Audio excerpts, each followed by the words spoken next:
The morning sun cast long shadows across the worn wooden floors of the Academia de Luta Brasileira in Rio de Janeiro. It was 1925, and the art of Jiu-Jitsu was still finding its roots in Brazilian soil, brought by Japanese masters who had crossed the ocean to share their ancient knowledge. The academy stood in a modest building near the bustling port district, where the sounds of ship horns and street vendors created a constant symphony of urban life. Master Takeshi Yamamoto adjusted his black belt with practiced precision, his weathered hands moving with the same deliberate care he applied to every technique. At 45, he had spent nearly 2 decades perfecting his craft, first in the traditional dojos of Tokyo, then in this new world where the art was evolving into something uniquely Brazilian. His students knew him as a demanding teacher, one who believed that respect was earned through submission and silence.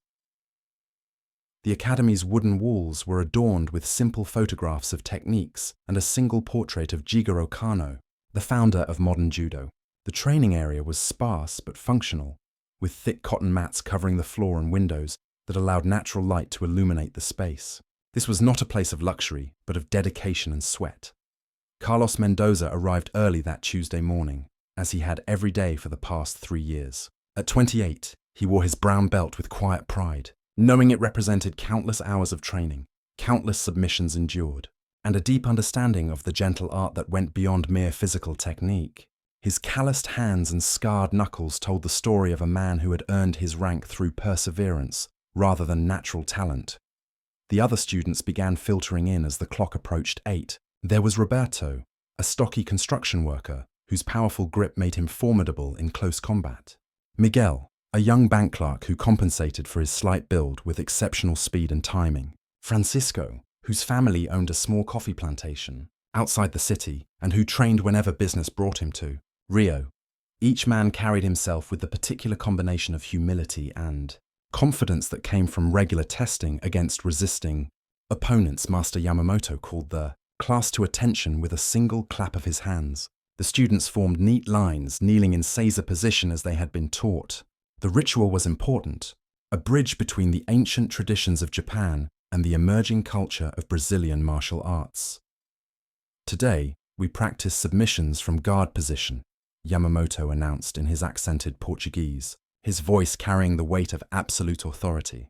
But first, I must address the lack of discipline I have observed recently. The students remained silent, eyes focused straight ahead. Carlos felt a familiar tension building in his shoulders. The same feeling that had been growing stronger each week as the master's criticism became more personal and less constructive. Some of you believe that a brown belt makes you teachers, Yamamoto continued, his gaze settling pointedly on Carlos. You forget that knowledge belongs to those who have earned the right to share it. A brown belt is still a student, nothing more. The comment stung because Carlos knew it was directed at him.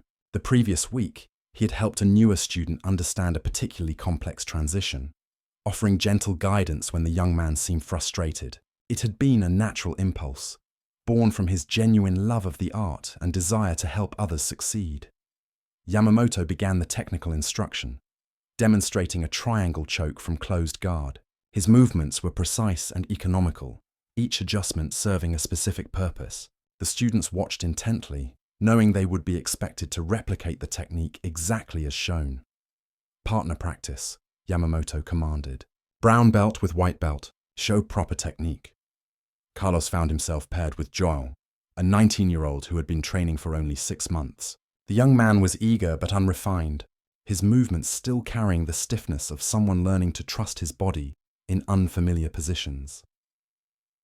As they worked through the technique, Carlos provided quiet corrections, adjusting Joel's grip here, repositioning his hip there. It was the natural role of a senior student, one that had been encouraged in every legitimate academy Carlos had ever visited. Mendoza, Yamamoto's voice cut across the mat like a blade. What did I say about teaching? Every conversation in the academy stopped. The other students continued their drilling, but Carlos could feel their attention shift toward the confrontation that was building. This was not the first time his helpful nature had drawn the master's ire, but there was something different in Yamamoto's tone today, something harder and more personal.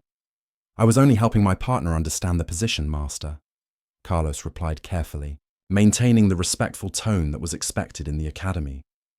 "You were showing off," Yamamoto countered, his voice rising slightly, "acting as if you know better than your instructor. This attitude will not be tolerated." Carlos felt heat rising in his chest, but he forced himself to remain calm. 3 years of training had taught him patience, had shown him the value of controlling his emotions even under pressure, but it had also given him confidence in his abilities and judgment, confidence that was increasingly at odds with Yamamoto's authoritarian approach. The rest of the class continued in uncomfortable silence, with Carlos performing each technique exactly as demonstrated, while questions and frustrations built within him like pressure in a sealed container. The following week brought an unusual tension to the Academia de Luta Brasileira. Carlos arrived each morning to find Master Yamamoto's eyes tracking his every movement, waiting for any excuse to deliver another public correction. The other students had begun to notice the growing animosity, their conversations dying to whispers whenever Carlos entered the changing area behind the main training space. Rio de Janeiro in 1925 was a city caught between tradition and modernity. The coffee economy was booming, bringing wealth and European immigrants who mixed with the established Portuguese families and the growing population of freed slaves and their descendants. In this melting pot of cultures, the Japanese martial arts were finding new expression, but the hierarchical nature of traditional training often clashed with the more egalitarian spirit of Brazilian society. The academy itself reflected this cultural tension. While Master Yamamoto insisted on the formal protocols of Japanese martial arts, his Brazilian students brought their own perspectives and experiences to the mat. Carlos, whose grandfather had been a capoeira master in Bahia, understood the importance of passing knowledge between generations. The idea that learning should flow only from teacher to student, never between peers, felt unnatural to him. During the Tuesday morning class, Yamamoto announced a change in routine. "Today we will practice randori," he declared, using the Japanese term for free, sparring. "I will demonstrate proper technique by sparring with each colored belt." The students formed a circle around the central mat area. Randori was always educational, but it was also a display of dominance. Yamamoto, despite being in his mid-40s, maintained exceptional skill and conditioning. Watching him spar was like observing a master craftsman at work, each movement flowing naturally into the next. He began with Roberto, the construction worker who wore a blue belt. The match lasted perhaps 3 minutes, with Yamamoto methodically controlling position and eventually securing a submission through superior technique rather than strength. Roberto tapped respectfully and bowed, acknowledging the lesson he had received. Miguel followed, his purple belt marking him as an advanced student. The pace increased noticeably, with Yamamoto having to work harder to maintain dominance. Still, the outcome was never in doubt. The master's experience and technical precision overcame the younger man's speed and flexibility. "Brown belt," Yamamoto called, his eyes fixed on Carlos with unmistakable challenge. Carlos stepped onto the mat, adjusting his gi jacket and retying his belt. He could feel the attention of every student in the academy focused on this moment. The past weeks of tension had been building toward this confrontation, and everyone present understood its significance. They began from standing position, both men gripping each other's GI collars and sleeves. Yamamoto immediately attempted a foot sweep, but Carlos recognized the technique and defended appropriately. The master's eyebrows raised slightly, perhaps surprised by the quick reaction. The grappling continued for several minutes, with both men working for dominant position. Carlos found himself defending more than attacking, but he was doing so successfully. His guard work was solid, his escapes timely, and his submission attempts, while unsuccessful, were technically sound and well-timed. What surprised the watching students was that Carlos was not simply surviving, he was competing. When Yamamoto attempted to pass his guard, Carlos countered with a sweep attempt that nearly succeeded. When the master secured side control, Carlos immediately began working for an escape rather than simply enduring the position. The sparring session stretched longer than any of the previous matches. Yamamoto's breathing became more labored, and his movements lost some of their earlier precision. Carlos, younger and perhaps in better cardiovascular condition, maintained his pace and composure. It was then that Carlos saw his opportunity. Yamamoto had attempted a particular submission hold, a shoulder lock that required precise positioning. In his fatigue, the master's technique had become slightly sloppy, leaving an opening for a counterattack. Carlos executed a reversal that had been taught to him not by Yamamoto, but by an older Brazilian student who had since moved to São Paulo. It was a technique that combined elements of jiu-jitsu with movements that seemed influenced by capoeira, flowing and unexpected. Suddenly, Carlos found himself in the dominant position, controlling Yamamoto's back and working for a rear choke. The academy fell completely silent, except for the sound of both men's breathing and the slight friction of GI fabric against the mat. For perhaps 10 seconds, Carlos held the position. He could feel the choke beginning to take effect, could sense that with slight adjustment, he could force his instructor to submit. It was a moment of profound realization, the understanding that skill and dedication could overcome traditional hierarchy. But Carlos chose not to finish the submission. Instead, he loosened his grip slightly, allowing Yamamoto to defend and eventually escape. It was a gesture of respect, an acknowledgement that some victories were more important than others. The sparring session ended shortly after, with both men separating and bowing formally. But something fundamental had changed in the dynamics of the academy. The other students had witnessed their brown belt not only surviving against their master, but actually achieving a position of dominance. Yamamoto's face remained expressionless as he dismissed the class, but Carlos could see something burning behind his eyes. Pride, anger, and perhaps something more dangerous. The master had been challenged publicly, and in the traditional hierarchy he represented, such challenges could not go unanswered. As the students changed out of their training clothes, Carlos overheard fragments of whispered conversations. His name was mentioned repeatedly, along with words like impressive and dangerous. He had crossed a line, and everyone present understood that there would be consequences. The afternoon heat pressed down on Rio's streets as Carlos walked home through the Port District, but he felt a chill that had nothing to do with the weather. The atmosphere in the Academia de Luta Brasileira had grown poisonous over the following days. Master Yamamoto's behavior toward Carlos became increasingly hostile, moving beyond professional criticism into personal attacks that made the other students visibly uncomfortable. The morning classes, once focused on technical instruction and mutual improvement, had become stages for psychological warfare. Carlos arrived Thursday morning to find that his usual spot in the lineup had been moved to the back corner, traditionally reserved for the newest and least experienced students. When he attempted to partner with Miguel for drilling, Yamamoto intervened sharply. "White belts only," the master commanded, pointing toward João, the 19-year-old who had been training for less than a year. "Brown belt thinks he knows everything. Let him teach beginners since he enjoys it so much." The sarcasm in Yamamoto's voice was unmistakable, and several students exchanged uncomfortable glances.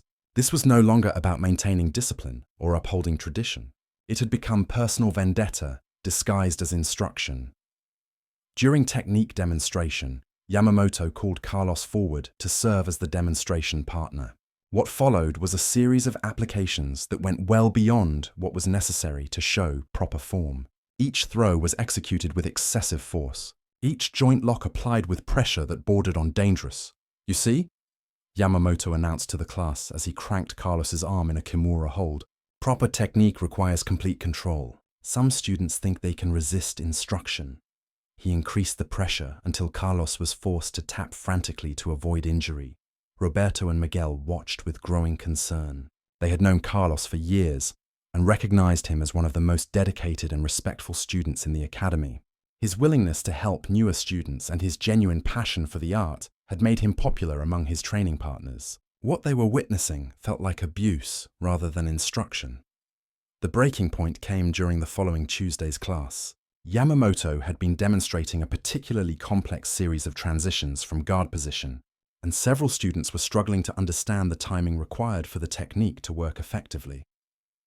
Carlos, working with Francisco, provided quiet guidance about hip movement and grip adjustment. His corrections were minimal and delivered in the respectful manner that had always characterized his interactions with junior students. "Mendoza!" Yamamoto's voice exploded across the mat. "What did I tell you about teaching?" This time, Carlos did not immediately bow his head in submission. 3 weeks of increasingly hostile treatment had worn away his patience, and the unfairness of the situation had begun to outweigh his respect for traditional hierarchy. "I was helping my partner understand the technique." "Master," Carlos replied, his voice steady but lacking its usual deference, the same way senior students have always helped junior students in every legitimate academy. The word legitimate hung in the air like a challenge. Every person in the academy understood its implication, and the silence that followed was deafening. Yamamoto's face flushed red with anger. You question my authority? You think your brown belt makes you qualified to judge legitimacy? I question treating students with disrespect, Carlos answered, rising to his feet. I question an instructor who uses his position to settle personal grudges rather than teach martial arts. The other students had stopped their drilling entirely now, forming an unconscious circle around the confrontation. This was no longer a simple correction or even a heated disagreement. This was open rebellion against the established order of the academy. Yamamoto stepped closer to Carlos, his hands clenched at his sides. You forget your place, Brazilian. You forget who brought this knowledge to your backward country. The racial undertone of the comment sent a shock through the assembled students. Several of them were of mixed heritage, products of Brazil's complex ethnic history, and they recognized the prejudice behind the master's words. Carlos felt something snap inside him, a combination of personal anger and cultural pride that overwhelmed his training in discipline and respect. My backward country, he repeated, his voice rising. This art belongs to everyone who dedicates themselves to learning it properly. It doesn't belong to any one race or nationality. Get out! Yamamoto snarled, pointing toward the academy's entrance. Get out of my academy and do not return. You are no longer welcome here. Carlos looked around at his training partners, men who had become like brothers through years of shared struggle and mutual support. He saw support in their eyes, but also fear of challenging their instructor openly. This isn't your academy, Carlos said quietly, his voice carrying more authority than Yamamoto's shouting. This is a place of learning, and knowledge belongs to everyone willing to earn it through dedication and respect, not everyone willing to bow down to prejudice and abuse. He walked to the edge of the mat, bowed formally to his training partners, and collected his gear from the changing area. As he prepared to leave, several students approached him quietly. Carlos, Miguel whispered, this is wrong. Everyone knows this is wrong. Where will you train? Francisco asked, genuine concern in his voice. Carlos considered the question. There were other academies in Rio, other instructors who might welcome a skilled brown belt, but he had invested 3 years of his life in this place, had formed relationships and developed his skills through countless hours on these mats. I will figure something out, he replied, but I will not abandon jiu-jitsu because one man has forgotten what it means to be a teacher. As Carlos walked out of the Academia de Luta Brasileira for what he believed might be the last time, he could hear Yamamoto addressing the remaining students. Let that be a lesson to all of you, the master was saying. Disrespect and arrogance have no place in this academy. Discipline and humility are the foundations of proper training. But Carlos also heard something else as he stepped onto the street. He heard the sound of several students gathering their gear and quietly following him out of the academy. Carlos spent the next week visiting other academies throughout Rio de Janeiro, searching for a place where he could continue his training. The city's martial arts community was smaller than it would become in later decades, with perhaps a dozen schools teaching various forms of jiu-jitsu and judo. Word of his confrontation with Master Yamamoto had spread quickly through the informal network of instructors and students. Some academy owners were sympathetic to Carlos's situation but unwilling to accept a student who had been expelled from another school. The unwritten code of professional courtesy between instructors meant that taking Yamamoto's former student could be seen as disrespectful interference. Others were more direct in their rejection. I cannot have troublemakers in my academy, one instructor told him bluntly. A student who challenges his master will eventually challenge me. But Carlos also discovered unexpected support. At the Academia Brasileira de Artes Marciais, run by Master Antonio Silva, he found a different perspective on the incident. Yamamoto-san is technically skilled, Silva admitted, as they sat in his small office overlooking the training area. But he has never adapted to Brazilian culture. He treats students like feudal servants rather than dedicated athletes. Several good men have left his academy over the years. Silva was a compact man in his early 30s, one of the first Brazilians to achieve black belt rank in jiu-jitsu. His academy reflected a more egalitarian approach to training, with senior students regularly helping newer members and an atmosphere that encouraged questions and discussion. You may train here, Silva continued, but I must be honest. Yamamoto has influence with some of the Japanese masters who visit Brazil. If you join my academy, it may create problems for both of us. Carlos appreciated the honesty. Master Silva, I only want to continue learning and improving. I have no interest in politics or revenge. Meanwhile, back at the Academia de Luta Brasileira, Master Yamamoto was dealing with the unexpected consequences of his confrontation with Carlos. 3 students had failed to return after that Tuesday session, and 2 others had approached him privately to express their concerns about the academy's direction. Roberto, the construction worker whose loyalty to the academy went back 4 years, was the most direct in his criticism. Master, Carlos was one of our best students. His attitude toward training was always respectful. What happened last week felt wrong to many of us. Yamamoto's response revealed the depth of his frustration and cultural isolation. You Brazilians do not understand proper hierarchy. In Japan, a student never questions his instructor. Never.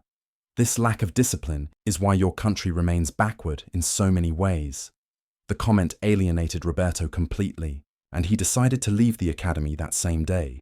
His departure triggered a crisis of confidence among the remaining students, many of whom had looked up to Roberto as a senior member and role model. By the end of the week, Yamamoto's class sizes had shrunk noticeably. What had once been a thriving academy with nearly 30 regular students was now operating with less than half that number. The atmosphere was tense and fearful, with students reluctant to ask questions or offer assistance to training partners. It was during this period of decline that Carlos made a decision that would define his future in martial arts. Rather than simply joining another established academy, he decided to approach Master Silva with a different proposal. What if we created something new? Carlos suggested during his second visit to Silva's academy. An academy that truly reflects Brazilian values while maintaining the technical excellence of traditional jiu-jitsu. Silva was intrigued by the concept but cautious about the practical implications. Such a venture would require students, equipment, and a location. It would also require confronting the established order of martial arts instruction in Rio. Carlos had been thinking about these challenges for days. I believe there are enough dissatisfied students and instructors in the city to support a new approach. Many of the men who left Yamamoto's academy are still looking for a place to train. Over the following days, Carlos began reaching out to former training partners and other martial artists who shared his vision of a more inclusive and collaborative learning environment. The response was encouraging, with several experienced students expressing interest in being part of a new academy. Francisco, whose family's coffee plantation provided him with financial resources, offered to help secure a location. Miguel brought his connections from the banking industry, potentially useful for managing the business aspects of running an academy. But it was Roberto who brought the most significant contribution to their planning discussions. I know where we can find the best training space in the city, he announced during a meeting at a small cafe near the port. The old warehouse on Rio de Janeiro. It has high ceilings, good ventilation, and the owner is looking for reliable tenants. The location was perfect for their needs, spacious enough for multiple training areas and centrally located for students coming from different neighborhoods. More importantly, it was only 3 blocks away from Yamamoto's academy, a proximity that would make their philosophical differences impossible to ignore. As Carlos walked through the empty warehouse space, imagining it filled with students dedicated to learning and mutual improvement, he felt a sense of purpose that went beyond personal satisfaction. This was about more than his conflict with Master Yamamoto. This was about proving that martial arts could adapt to new cultures while maintaining their essential character. The confrontation that had driven him from his original academy was becoming the foundation for something entirely new, something that would challenge the traditional hierarchy of Brazilian martial arts instruction. But first, there would be one final encounter with Master Yamamoto, one that would test everything Carlos had learned about discipline, respect, and the true meaning of martial arts mastery. 3 months later, the Academia Brasileira de Jiu-Jitsu had become a reality. The converted warehouse on Rio de Janeiro buzzed with activity every morning and evening, filled with students who represented the diverse population of Rio de Janeiro. Carlos had earned his instructor credentials under Master Silva's guidance, and their collaborative teaching approach had attracted martial artists from across the city. Word of the new academy's success had reached Master Yamamoto, whose own school continued to struggle with declining enrollment and poor morale. The contrast between the two approaches to martial arts instruction had become a topic of discussion throughout Rio's fighting community.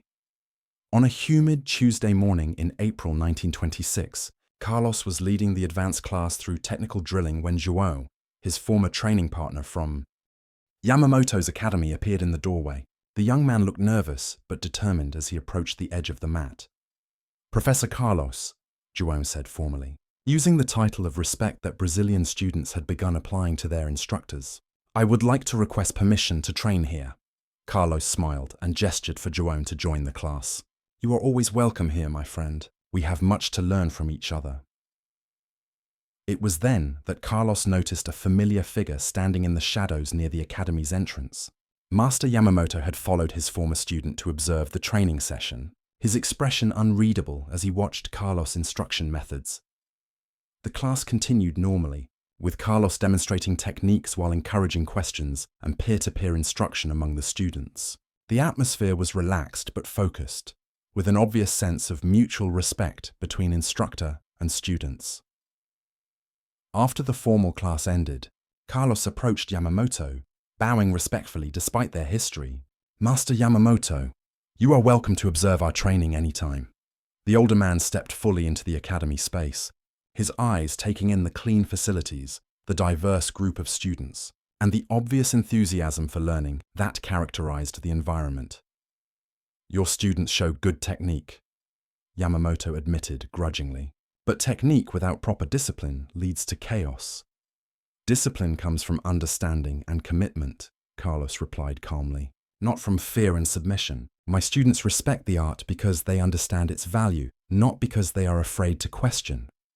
Several of Carlos's students had noticed the conversation and were watching from a respectful distance. Among them were Roberto, Miguel, and Francisco, all of whom recognized their former instructor despite the months that had passed. Yamamoto's next words surprised everyone present. "I have made mistakes," he said quietly, his voice lacking its usual commanding tone. "My academy is failing because I confused authority with leadership. Students need guidance, not domination." The admission represented a profound shift in the proud master's thinking, brought about by months of declining enrollment and the obvious success of Carlos's more collaborative approach. "Master," Carlos said gently, "the art is large enough for different teaching styles. Your technical knowledge is exceptional. Perhaps we could find ways to share our perspectives." What followed was an unexpected conversation about martial arts philosophy, cultural adaptation, and the responsibilities of instruction. Yamamoto revealed that his authoritarian approach had been shaped by his own harsh training in Japan, where questioning an instructor was considered not just disrespectful, but dangerous to one's advancement. In Brazil, students expect to understand why, Carlos explained. They want to participate in their own learning, not just receive commands. This does not show disrespect for the art. It shows a deeper commitment to truly understanding it. Roberto stepped forward, addressing his former instructor directly. "Master Yamamoto, we never lost respect for your skill. We lost respect for how you treated people who were trying their best to learn."